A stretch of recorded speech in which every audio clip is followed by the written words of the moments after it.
Hello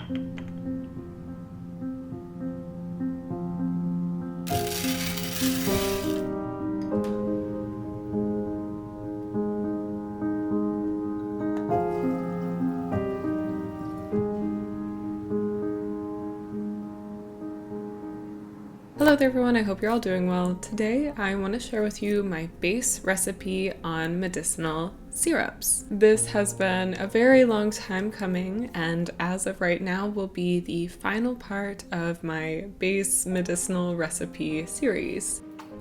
Of course, I'm happy to continue building on this if you have any specific recipes you want me to delve into, but after this I will have covered most of the ones I use on the regular. Of course, as you probably know by now, this series follows my book, The Green Witch's Guide to Herbal Magic, and if you want to join in and read the same section that I will be covering today, you can find it on page 146. If you don't yet have the book but you want it, it is linked in the description down below. Herbal syrups are a wonderful way to work with a combination of medicines. They are a combination of either an infusion and a decoction, a tincture, and an infused honey. There are simpler ways to do this, and I will break that down in a bit, but overall it is this kind of beautiful combination of medicine. Syrups are a wonderful way to make certain herbs a little bit more enjoyable. I also really enjoy them as a really well-rounded way to work with herbs.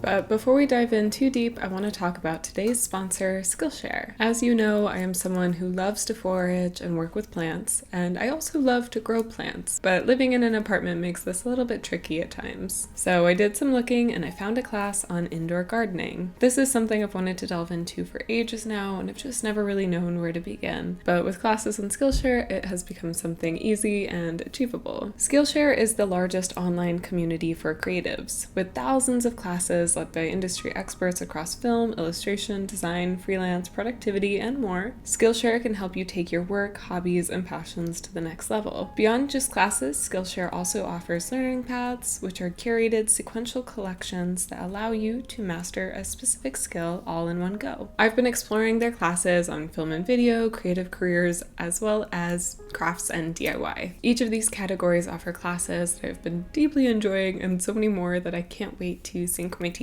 into. The current class I'm taking on indoor gardening takes you through the best ways to get your plants to thrive when indoors with all the science behind it. It's been very fascinating. I feel like I've been learning a lot, and I really am excited to hopefully keep my houseplants thriving through the darker days of winter and hopefully cultivate more kitchen herbs in my home. This November, Skillshare is exploring gratitude. They're sharing content about how November is a time to be thankful for all the ways your creative journey brings joy, inner growth, and community. This month, their social content is focusing on celebrating the community, highlighting stories of growth, and acknowledging that a personal creative habit can be its own gratitude practice. To me, this is a season for learning. The days are getting shorter and colder, and I really just enjoy getting to cozy up, spend some time learning something new, and getting inspired. And Skillshare has offered so much opportunity for this. So if this sounds interesting to you, the first 500 people to use the link in my description will receive a 1-month free trial of Skillshare. Get started today. Thank you to Skillshare for sponsoring, and let's get into the video. So as I covered before, syrups are a combination of 3 different medicines: an infusion or decoction, a tincture, and an infused honey. I have done videos on each of these separately, so I will not be diving into them in a lot of depth in this video, but I would recommend watching those if you would like to make a syrup and understand the different components a little bit more deeply. As I said before as well, there is a little bit of a simpler way to make syrups as well that are kind of quicker. This is pretty true across the board of a lot of herbal preparations. There's some speedier methods to it. So with that in mind, let's talk about how to make the full-blown syrup.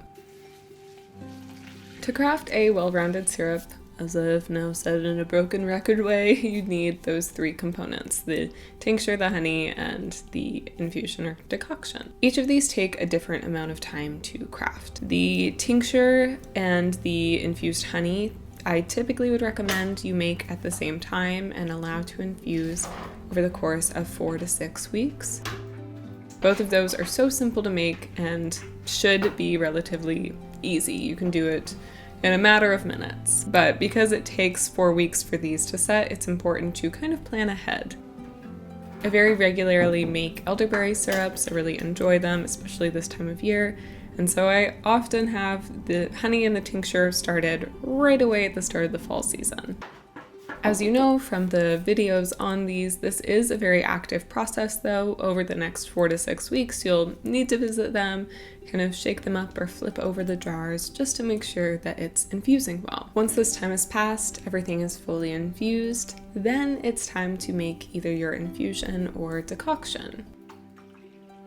Each herb is different, whether it requires an infusion or a decoction, but either way I do recommend creating something a little bit stronger than you would typically use for a regular infusion or decoction. Because it's being combined with all these other elements, the strength is valuable. Typically when this time aligns, I like to start straining the honey right away because that will take the longest. It's very slow to go through the strainer. And I will also typically do the tincture at the same time. Then I'll set up the infusion or decoction.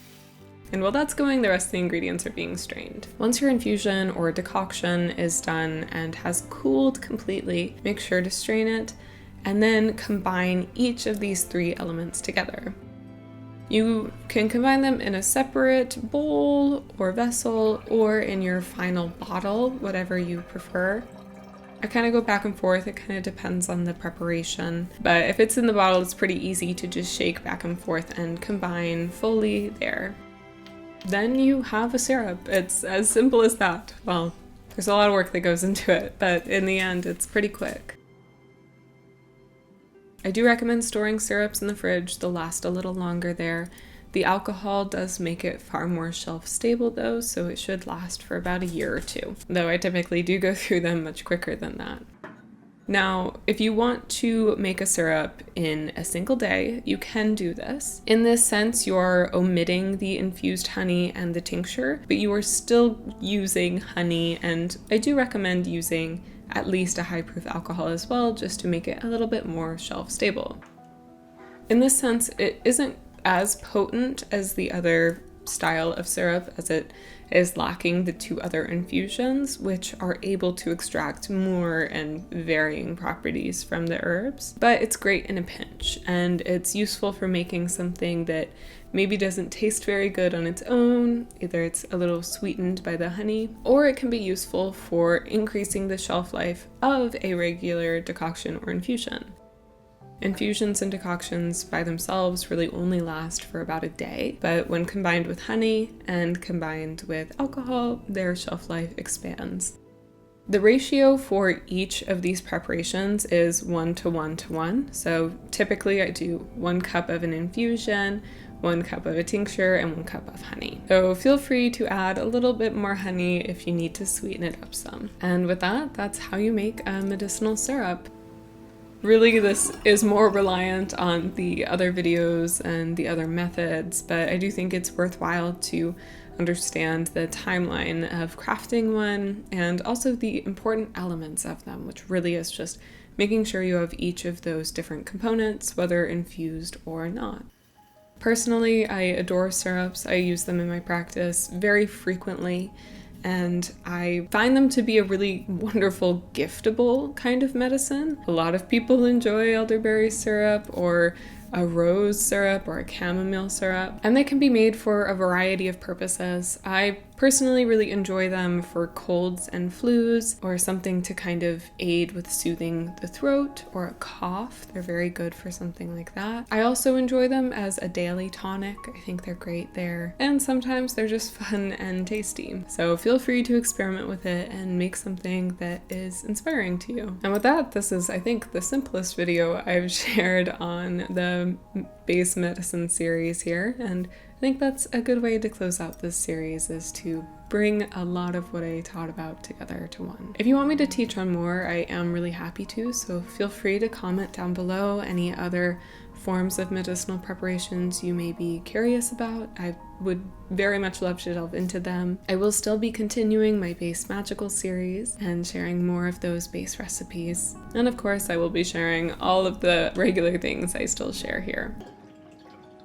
I will be finalizing my latest batch of elderberry syrup and sharing that video on my other channel. Well, it will be as part of a video on my other channel if you're interested in seeing that. And of course, I always continue sharing many herbal preparations over there as well. Alright, I think it's time to close out this video. Now, if you can and would like to, I'd really appreciate it if you checked out my Patreon. There I share art, herbal profiles, book recommendations, and monthly workshops. I also have my other channel if you're interested. It's a little bit more vloggy.